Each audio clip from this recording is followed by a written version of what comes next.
नाही, याच्यामध्ये प्रोव्हिजन एकदम क्लिअर आहे की नामनिर्देशन पत्र दाखल करण्यापूर्वी नामनिर्देशन पत्र दाखल करताना त्यांच्याकडे वैधता प्रमाणपत्र असेल तर अडचण नाहीये. मात्र नामनिर्देशन पत्र दाखल करताना त्यांच्याकडे वैधता प्रमाणपत्र नसेल, मात्र नामनिर्देशन पत्र दाखल करण्यापूर्वी त्यांनी स्क्रुटिनी कमिटीकडे अर्ज केला असेल आणि त्याची पावती जर दाखल केली की नामनिर्देशन पत्र त्यांचं स्वीकारलं जाईल. मात्र ते जर निवडून आले तर त्यांना 6 महिन्याच्या आतमध्ये त्यांना कास्ट व्हॅलिडिटी सर्टिफिकेट सादर करणं बंधनकारक राहील. 6 महिन्याच्या आतमध्ये कास्ट व्हॅलिडिटी सर्टिफिकेट त्यांनी दिलं नाही तर त्या उमेदवाराची निवडणूक ही रद्द होईल.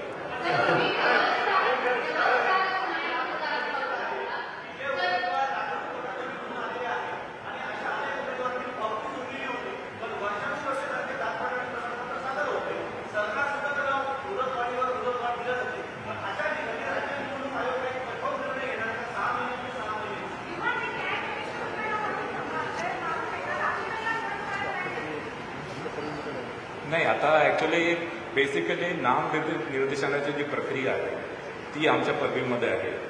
एकदा तो निवडून आल्यानंतर गॅझेटमध्ये पब्लिकेशन झाल्यानंतर तिथे राज्य निवडणुकाचा रोल संपतो.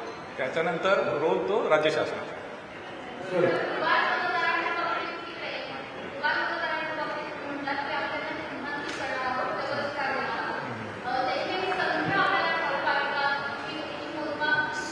ॲक्च्युली ही जी प्रक्रिया आहे ही ॲक्च्युली आम्ही टूल दिलेला आहे आणि दुबार म्हणजे त्याला स्टॅम्पिंग नाही, दुबार ते संभाव्य दुबार आहे. संभाव्य दुबार. आता संभाव्य दुबार आमचे कर्मचारी ज्यावेळेस त्या मतदारांकडे जातील, तिथे शहानिशा करतील, त्यावेळेसच कळेल की तो खरोखर दुबार आहे किंवा नाही आहे. त्याच्यामुळे ही संख्या आता मला सांगता येणार नाही, कारण की ही संख्या ही प्रत्येक प्रभागामध्ये वेगवेगळी आहे. ती या सर्व नगरपरिषदांमध्ये ती वेगवेगळी ती संख्या आहे. आणि त्याच्यानंतर ही ॲक्च्युली ज्यावेळेस फायनल होईल, ज्यावेळेस ही संभाव्य दुबार मतदार आपण ॲक्च्युली व्हेरीफाय करू, त्यावेळेसच ॲक्च्युली आपल्याला ही संख्या समजेल. आणि मतदानाच्या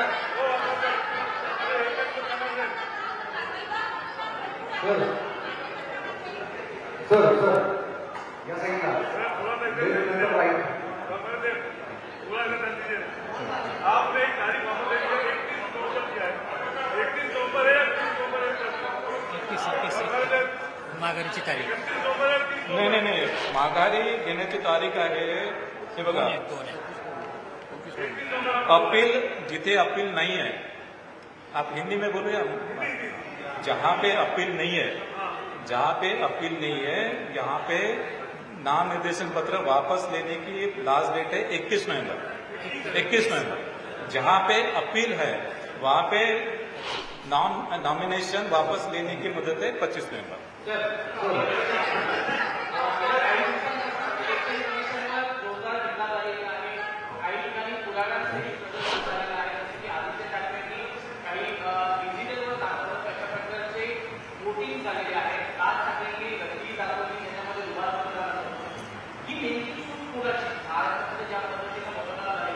एका घरामध्ये 48 लोक आहेत, 72 लोक आहेत. ही नेमकी चूक कोणाची? जर ही महाराष्ट्र निवडणूक आयोगाची नाही तर नेमके ह्याला जबाबदार कोण? नाही, आता ऍक्च्युली जी मतदार यादी आहे, मतदार ही भारत निवडणूक आयोगाकडून मतदार यादी आम्हाला मिळाली. आमचे जे पॉवर आहे ते दुबार मतदार आम्ही आयडेंटिफाय केलेले आहेत. आणि याशिवाय ज्यांचे नाव त्याच्यामध्ये आलेले नाही ते सुद्धा आम्ही इन्क्लूड या मतदार यादीमध्ये केलेले आहेत. आणि त्याप्रमाणे ही मतदार यादी फायनली आम्ही पब्लिश केलेली आहे. काय एका घरात 72 लोकांची यादी आहे, असेल किंवा आयुक्तांच्या घराची यादी आहे, त्याला जबाबदार नेमकं कोण? नाही, आता याच्यामध्ये ही जी यंत्रणा आहे, मतदार यादीची यंत्रणा वेगळी आहे. ही ऍक्च्युली आम्ही फक्त ती यादी अडॉप्ट करतो. आम्ही फक्त ती जी यादी ती अडॉप्ट करतो. एक पर्टिक्युलर डेट ठरवतो आणि त्या डेटला ती यादी आम्ही अडॉप्ट करतो. शहानिशाचे जे प्रकार आहेत ते सांगितले मी. दुबार मतदार असेल तिथे आम्ही बघतो, चुकीच्या प्रभागामध्ये गेलो ती आम्ही बघतो, नाव इन्क्लूड झालं नाही, विधानसभा मतदार यादीमध्ये नाव आहे पण याच्यामध्ये नाही आहे ते इन्क्लूड करतो, काही क्लरिकल मिस्टेक्स असेल, एरर असेल ते इन्क्लूड करतो.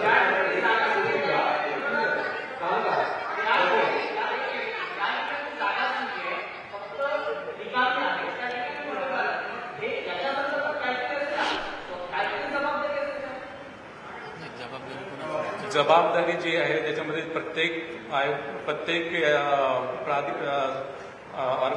प्राधिकरणाची जबाबदारी जी निश्चित केलेली आहे. राज्य निवडणूक आयोगाची जी रिस्पॉन्सिबिलिटी ती राज्य निवडणूक आयोगाची आहे. भारत निवडणूक आयोगाचे जे अधिकार आहेत ते भारत निवडणूक आयोगाचे. जो आता सगळ्यात मोठा वाद सुरू आहे त्याच्यामध्ये प्रामुख्याने केंद्रीय निवडणूक आयोग अखत्यारीची जी लिस्ट आहे तीच आपण आता प्रत्येकाला वापरतोय असं तुमचं स्पष्ट आहे.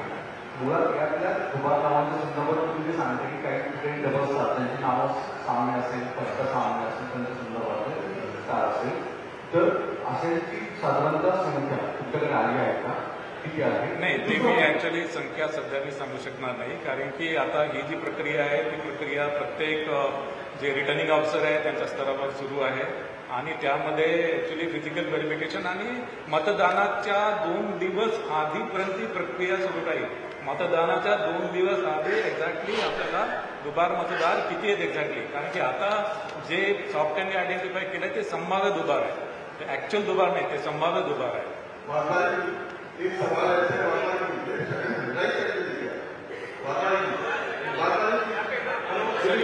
सवाल ये है कि भले 100 लोग छूट जाए लेकिन एक बेगुनाह जो है उसे छुड़ा नहीं मिलेगा. सवाल यही है सारे पॉलिटिकल पार्टी की पार्टी छोड़कर सारे पॉलिटिकल पार्टी कह रही है उनका मतदान यहाँ हुआ है, उनका मतदान यहाँ हुआ है, ये आप जवाब देते वक्त ऐसे जवाब देने के लिए हमारी तरफ से कुछ नहीं है. आपके अध्यक्षता में अगर ये चुनाव हो रहे हैं तो आपको ऐसे नहीं लगता कि ये चुनाव विपक्ष और किसी एक के ऊपर भी अन्याय नहीं है. वो कितने हैं इसकी जिम्मेदारी आप लेते हैं नहीं लेते हैं क्या? और सवाल निकला ये है कि ये होते हुए भी आप चुनाव करवाना चाहते हैं. कोणत्याही पक्षावर अन्याय होणार नाही आणि कुठल्याही मतदारांवर अन्याय होणार नाही. जो मतदार योग्य आहे, मतदार यादीमध्ये आहे आणि ज्याची या मतदारांची तपासणी प्रिसाइडिंग ऑफिसर लेव्हलवर पण होते, तिथे त्यांना पोलिंग एजंट किंवा प्रिसाइडिंग ऑफिसरला काही त्याच्यामध्ये डाऊट आला तिथे सुद्धा ते तपासणी करू शकतात.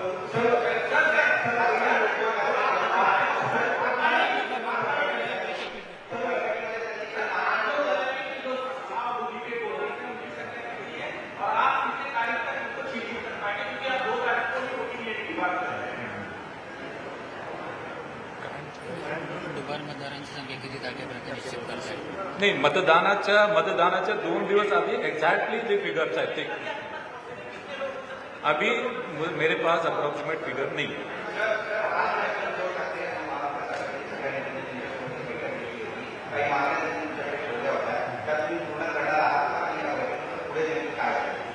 सर्वपक्षाच्या बैठकीच्या अनुषंगाने आम्ही भारत निवडणूक आयोगाला प्रस्ताव पाठवलेला आहे. 15 ऑक्टोबरपर्यंत जी यादी द्यायला, त्याला अजूनपर्यंत रिस्पॉन्स नाही आहे. मी आधी सांगितलेलं आहे. सर, आपण जी निवडणूक जाहीर करता ही राजकीय पक्ष आणि काँग्रेस यांच्यासाठी आपण जी निवडणूक जाहीर करता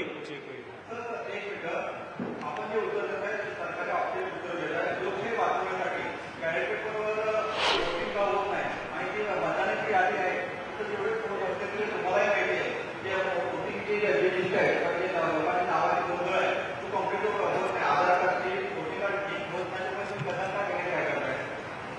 हे बघा, 2005 मध्ये इलेक्ट्रॉनिक वोटिंग मशीन आपण आणली. 2005 मध्ये अधिनियमामध्ये तरतूद केली इलेक्ट्रॉनिक वोटिंग मशीनची. याशिवाय इलेक्ट्रॉनिक वोटिंग मशीनच्या संदर्भात वेगवेगळ्या सन्माननीय न्यायालयामध्ये पिटिशन दाखल झालेलं आहे आणि माननीय सर्वोच्च न्यायालयापर्यंत न्यायालयाने निर्वाह दिला आहे की इलेक्ट्रॉनिक वोटिंग मशीनचा वापर योग्य आहे. आपल्या कायद्यामध्ये इलेक्ट्रॉनिक वोटिंग मशीनची तरतूद